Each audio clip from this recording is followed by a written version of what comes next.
They say some wounds fade with time. But the truth is, some scars stay sharp, no matter how far you walk from the day they were made. I saw her again at Marcus and Elaine's wedding last fall. She was draped in some icy blue dress, smiling like nothing had ever happened. The woman who used to call herself my wife. Sarah. She even tried to act casual, like bumping into each other at the dessert table was just fate playing its harmless little tricks. But you know what haunted her more than me ignoring her that night? The girl at my side. Rachel. Quiet, poised. The kind of woman who doesn't need to raise her voice to command the room. When Sarah caught my eye across that crowded dance floor, she smiled like she wanted to rewind the clock, spin some pretty tale about mistakes and fresh starts. But I just gave her a look she couldn't quite read. Calm, grounded, the kind of peace she never figured out how to hold.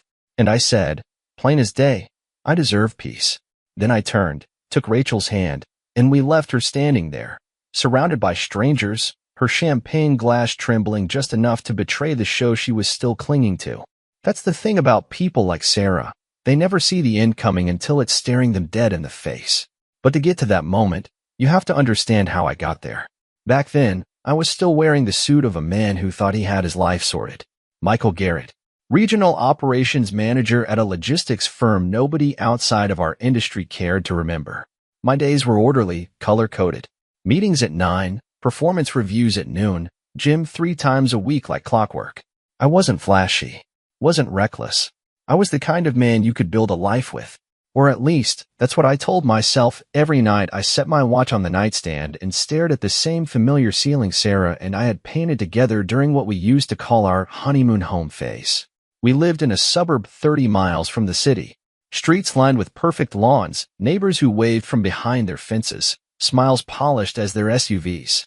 To anyone looking in from the outside, we were the picture of stability. But behind those glassy windows, things were already crumbling in ways I refused to admit. Sarah was the one who thrived in the spotlight. VP of marketing at a boutique PR firm downtown. Always the center of the room, always a news story about some gala, some award, some networking event I never quite fit into. She was magnetic, charming. And I was the reliable one. The man who held her coat while she spun her little games. Or so I thought. Funny how betrayal doesn't kick down the door, screaming. Sometimes it arrives like a ghost. Quiet, patient, slipping in through cracks you swore you sealed. It was a Thursday, late October. The kind of day where the sun pretends to shine, but the air already smells of something colder creeping in. I got home early that day. The house was empty, as usual. Her scent still lingered faintly in the living room, some expensive perfume she'd started wearing lately. One of those things you notice, but tell yourself not to overthink. I wandered into the kitchen, tossed my keys on the counter, poured myself a scotch, neat, routine. Then I saw it, an envelope, plain, unmarked, sitting dead center on my leather chair in the home office. Almost like someone had placed it there on purpose, knowing exactly where my eyes would land. For a minute, I just stood there, glass in hand, staring at it like it might explode. But curiosity? It's a dangerous itch. I opened it. Photos. Grainy but clear enough. Sarah, my wife, draped over some man I didn't recognize in the hotel lobby downtown, laughing, leaning close, his hand on her lower back, casual like they'd done it 100 times before. The kind of photos that don't need captions. I stared at them for a long while. No rush, no theatrics, just absorbing. In the background of one shot, I caught the reflection of the hotel's marble floors, the gold elevator doors. Familiar. I'd taken her there once for an anniversary she pretended to forget. Guess the place stuck in her memory for different reasons. I sat down in that chair, the weight of it all pressing into my chest, and let the silence stretch until the house groaned beneath it. Out there, people lived lives. Trains passed. Kids played. Dogs barked. In here, something ended. But I didn't scream. Didn't call her. Didn't even pour another drink. I smiled. Because now, the game was mine to play.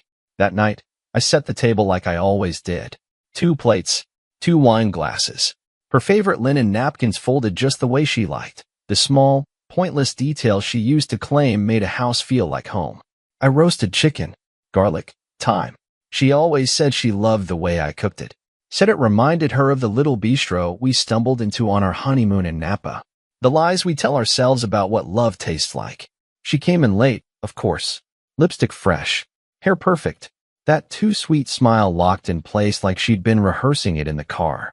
"Smells amazing," she said, kissing my cheek like it still meant something. I smiled back. Polite. Distant. The mask fit me better than I expected. We sat down across from each other in the dining room. The one we remodeled last year. All gleaming walnut and sleek chrome. A space built more for appearances than comfort. Tonight, it felt like a stage. And we were just actors reading lines from a script we both knew by heart. She took a bite, closed her eyes like she wanted to savor it. Maybe she thought if she performed hard enough, I'd still buy the show. "You've outdone yourself," she said, lifting her glass. I lifted mine, letting the candlelight catch the rim just so. "You ever notice," I said, keeping my tone soft, almost curious, "how betrayals become common these days? You hear it everywhere. Office gossip. Friends of friends. People you thought were solid just flipping the switch overnight." She blinked, fork pausing midair. "That's a dark topic for dinner," she said with a practiced little laugh. But her eyes flickered. Barely. Just enough for me to catch it. I smiled gently, swirling the wine, letting the silence stretch, hum between us like a low current. "Yeah, maybe it is," I said. "But it's funny, isn't it? How people convince themselves they deserve more. A little attention, a little thrill. Next thing you know, they're sneaking around hotel lobbies thinking no one will notice." Her hand tightened on the stem of her glass.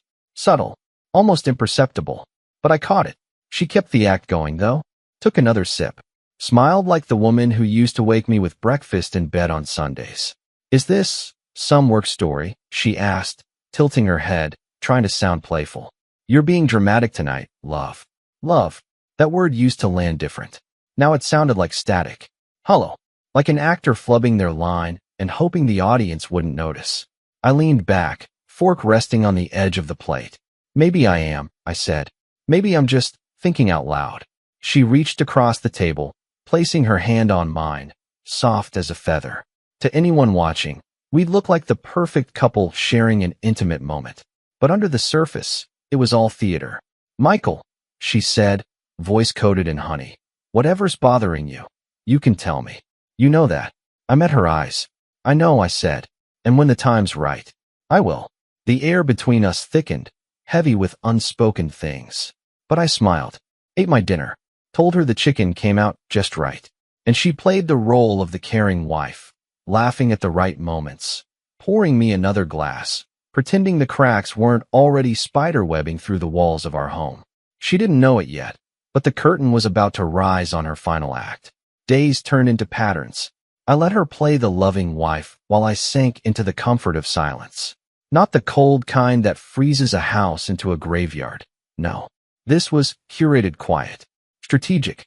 I asked about her day like nothing in the world had shifted between us.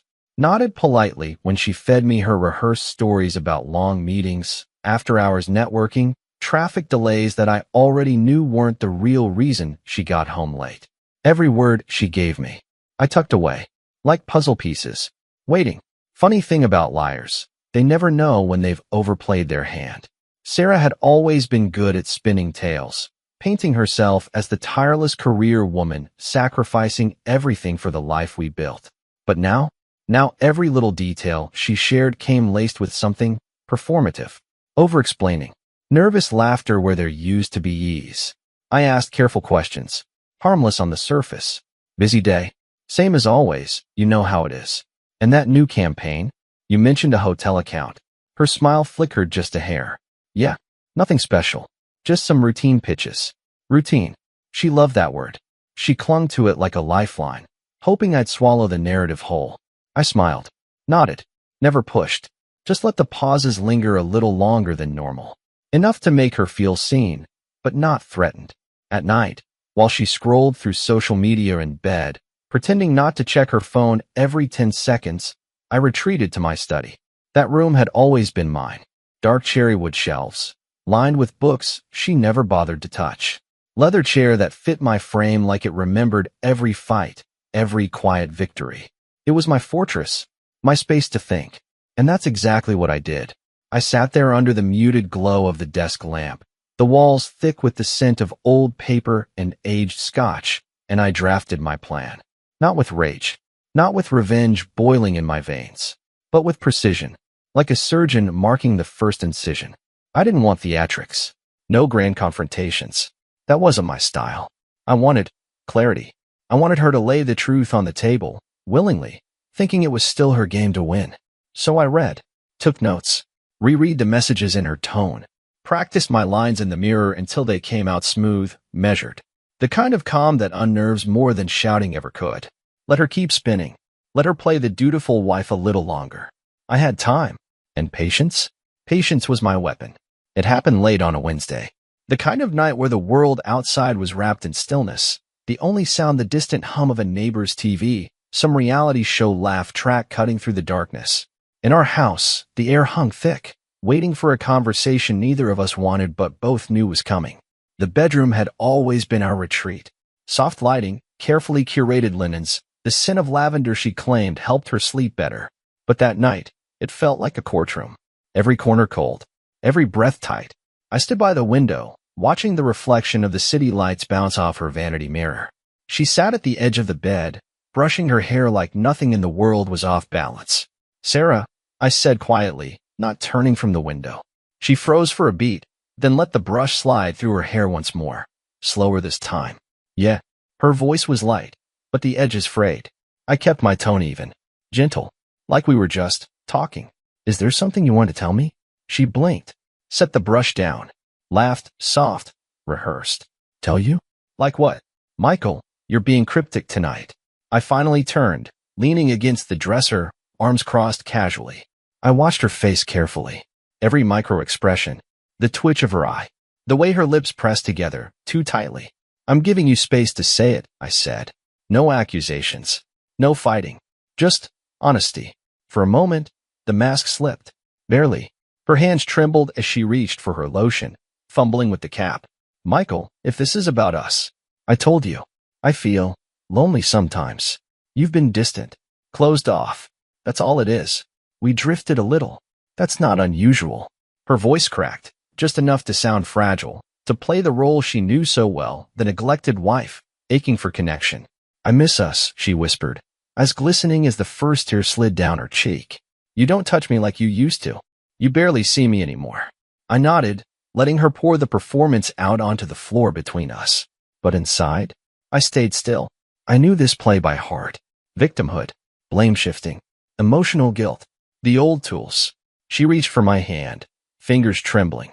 "I'm not hiding anything, Michael," she said, her voice soft, pleading. I needed you, and you weren't there." I let her hold my hand, let her believe she still had control over this room, over me. "I hear you," I said, my voice steady, calm. "That's all I wanted to know." She exhaled, relief flooding her face like she'd escaped something. But what she didn't know, this was just the opening move. Friday night. The kind of quiet that presses against your chest when the house feels too big. The walls, they knew before she did. They'd been listening to the lies longer than I had. I waited until after dinner. No theatrics, no speeches, just a quiet clearing of the plates.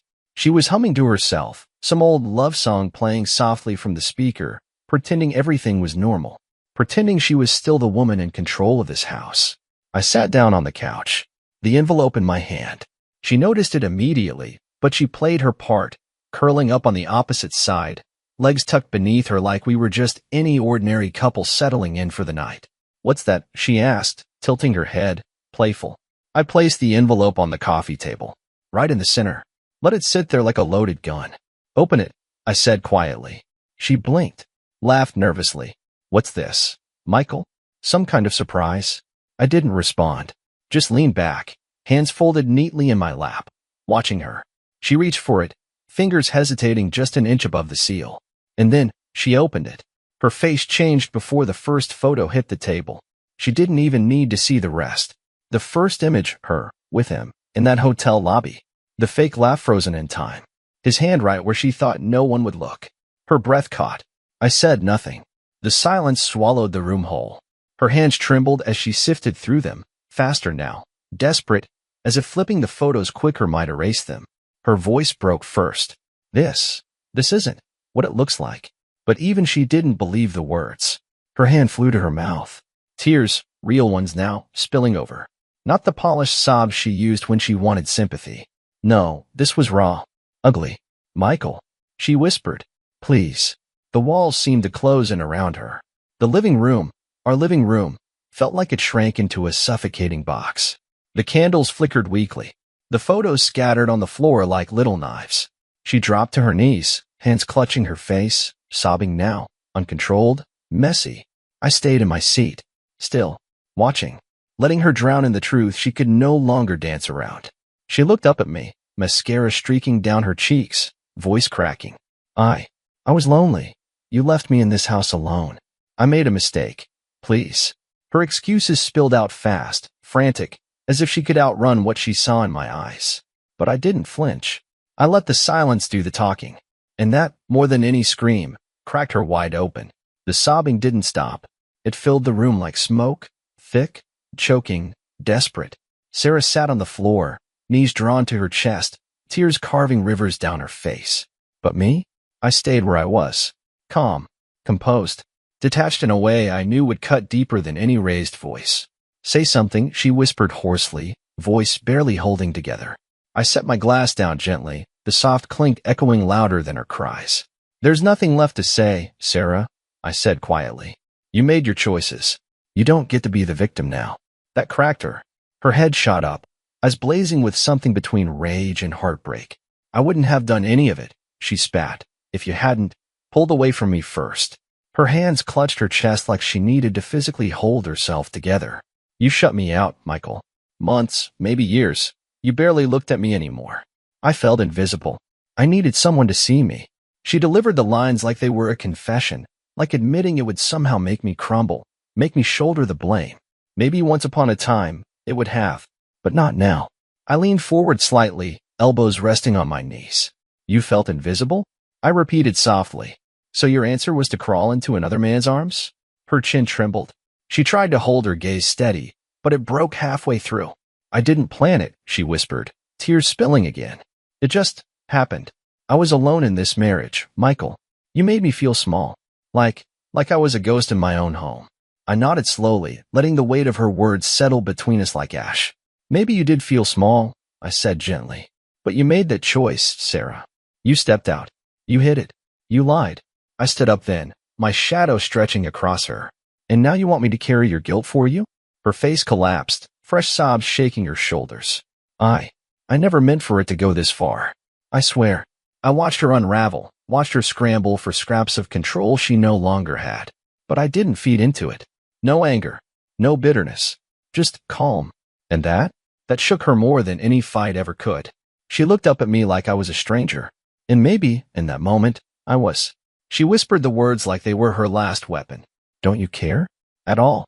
I tilted my head, studying her. I care, I said. But I care enough to not let this wreck me. And with that, I turned away, leaving her in the suffocating quiet she created. I didn't pack a bag, didn't storm out. That wasn't my style. Instead, I suggested counseling.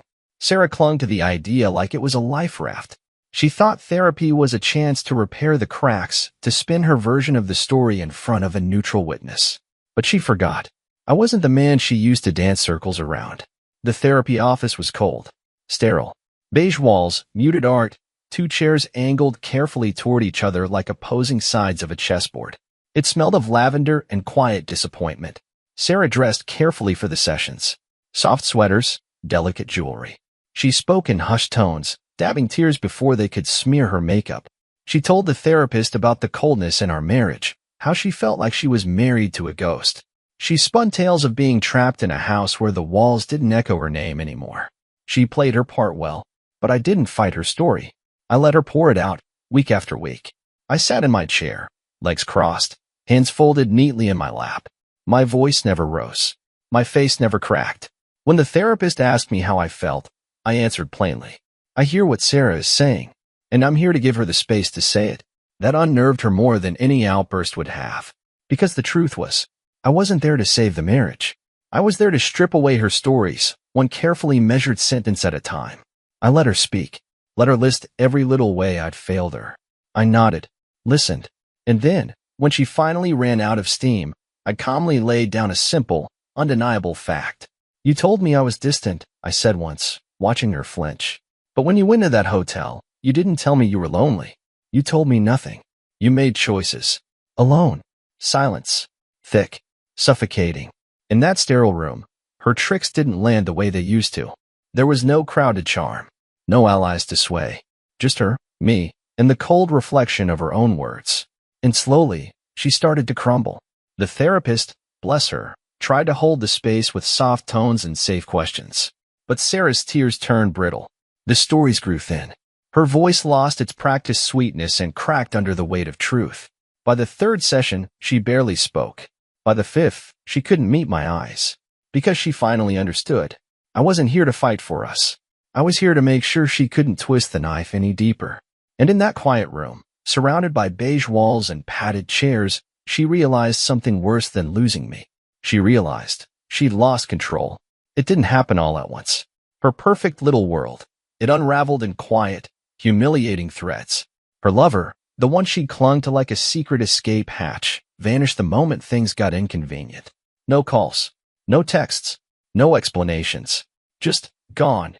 Like a man who never wanted the spotlight of real consequences. Turns out, men like him don't play house when the walls start closing in. She tried to pretend it didn't sting. Kept showing up at work with that polished PR smile, that air of control she wore like a second skin. But the office walls? They don't keep secrets for long. I don't know how it leaked.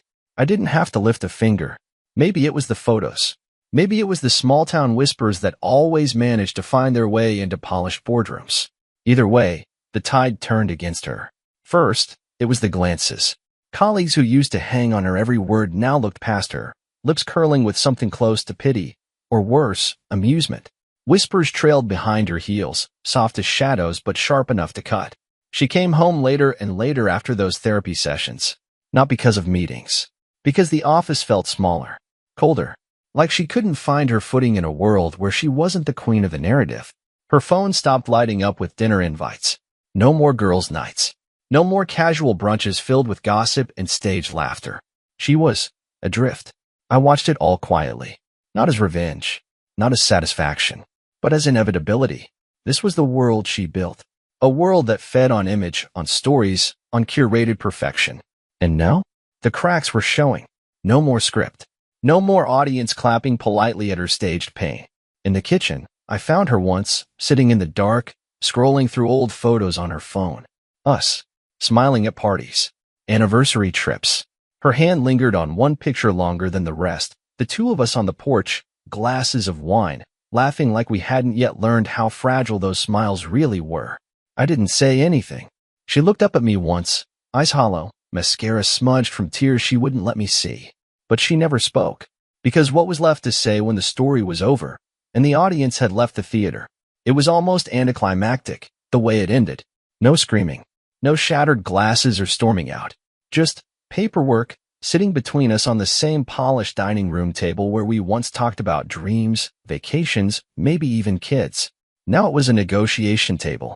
I slid the documents across to her, every line carefully drafted. Fair. Clean. No revenge woven into the fine print. She stared at them for a long time, her fingers tracing the edges like she was hoping the pages would bite her, give her a reason to lash out, to fight, to play the victim one more time. But there was nothing there. No traps. No bitterness. Just an offer to let go. Her hands trembled, but she masked it well.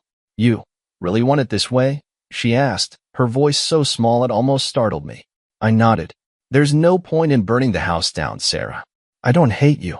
And that undid her more than any cruel words ever could. Because I wasn't giving her the performance she expected. I wasn't the bitter husband seeking blood. I was just done. She glanced at the papers again, blinking hard. Maybe she thought if she kept blinking, the ink would blur, the words would change, the reality would rewrite itself. But it didn't. And in that stillness, I saw it. She wasn't crying for the loss of me. She was crying because the game was over. There were no more roles to play. No more sympathy to milk. Just the hollow aftermath of choices. I'll sign them, she whispered finally, her voice cracking like drywood. I nodded, sliding the pen across the table. She picked it up like it weighed 100 pounds. Her signature wobbled slightly at the edges, but she didn't pause. When she finished, she set the pen down carefully. Like if she made it neat enough, it would somehow lessen the sting. We sat there for a while, two strangers in a house that no longer felt like home. "You'll keep the house," I said quietly. "I'm not interested in fighting over bricks." She swallowed hard, nodding. "Michael, I didn't think we'd end up like this." I smiled gently. Sadly, neither did I. And that was the truest thing either of us had said in months. There were no speeches, no apologies that would fix what couldn't be fixed. Just a quiet closing of the chapter. When she left the table, I stayed behind, staring at the empty chair across from me. Funny how heavy peace can feel when you fought so long to reach it. We didn't pack the house in a frenzy. There were no slammed doors, no shattered memories tossed into trash bags. It happened in slow motion. Sarah moved out first. I offered to stay at a hotel while she packed, but she declined. Maybe she couldn't bear the thought of walking out of her own house with me watching. Maybe she still needed to pretend she was the one choosing to leave. When I came back, the house was hollow in a different way. Her perfume no longer lingered in the bathroom. The closet, once overflowing with her curated life, stood half empty, hangers swinging gently like they missed her touch. She left small traces behind. A mug in the dishwasher, a scarf draped over the arm of the couch, a photo album tucked behind the bookshelves. I didn't throw them away. I didn't touch them at all. Some things deserved to fade on their own. The day the divorce was finalized, we didn't even see each other in court. Our lawyers handled the signatures, the filings, the dry procedural language that ends a marriage with the click of a pen. But a week later, she texted, "Coffee." No emojis. No attempts at false warmth. Just coffee. And for reasons I couldn't explain, I agreed. We met at that old corner cafe downtown, the one we used to escape to when the house felt too suffocating. She wore black. Simple. Understated. Like she wanted to blend into the shadows of a life she no longer owned. We sat across from each other, two people who once shared everything now struggling to fill the space between them with something that didn't feel like ashes. She looked at me carefully, like she still couldn't quite accept the version of me sitting in front of her. "You seem lighter," she said finally. "Happier." I nodded. "I am." She smiled. But it wasn't the old smile. It was smaller, resigned. "I hope you find whatever it is you're looking for, Michael." "I already did," I said softly. "Peace." She nodded, swallowing hard. "I guess that's all we can hope for." We stood. No hugs. No lingering. Just a quiet goodbye. And as she walked away, disappearing into the city crowds, I realized I didn't hate her. I didn't love her either. I just let her go. And for the first time in a long time, I let myself breathe. It was almost poetic, really. The next time our paths crossed, it wasn't in a courtroom or a sterile therapy office. It was at Marcus and Elaine's wedding. Mutual friends. Neutral ground. I debated not going. Part of me wondered if it was worth stirring up old shadows. But Rachel wanted to go. And truth be told, so did I. I'd met Rachel months after the divorce. She wasn't like Sarah. She didn't command rooms. She didn't paint herself in colors too bright to hold.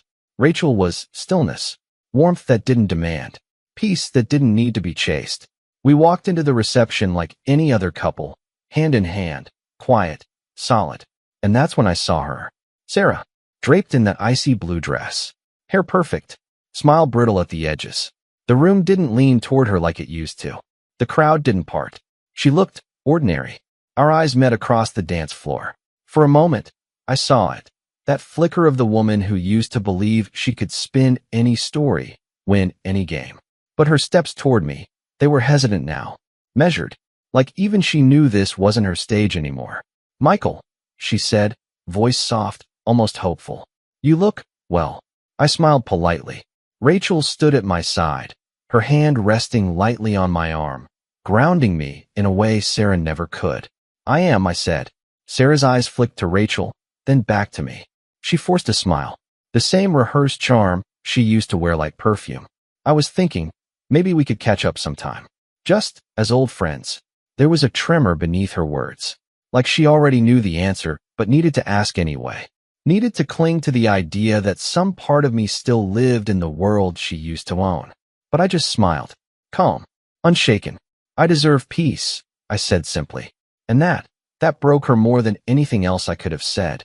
Because she knew, in that moment, that the calm I carried now was something she'd never touch again. I turned to Rachel, took her hand, and we walked away. Sarah stood there, glass trembling in her hand, surrounded by strangers. The applause wasn't for her this time, and she finally understood the show was over. If this story hit you somewhere deep, let me know in the comments. Have you ever walked away from something that no longer served your peace? Share your thoughts, subscribe for more stories like this, and remember, sometimes the hardest strength is in walking away quietly.